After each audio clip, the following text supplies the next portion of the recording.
llegó KFC. Karen, fuertes caricias. Vamos, Karen, dale. Chao, Jorge. Mañana paso a buscar el filete de merluza. Nos vemos. Dame, Karen, dame la mano. Karen, ¿qué haces? Karen, no, el tubo de nuevo. No vuelvo a confiar en vos. Mira lo que soy, parezco Zordon de los Power Rangers.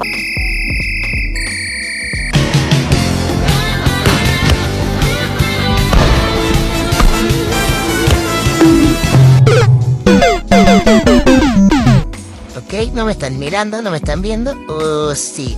Me voy a rascar la axila en el sillón. Estiramiento de patas primero y ahora estiramiento de cuello. Uy, sí, exacto. Nunca había llegado a este punto. Qué delicioso rascarse la axila. Uy, arriba, abajo, arriba. Eso. Ok, me están mirando mal. Disimula, no pasa nada.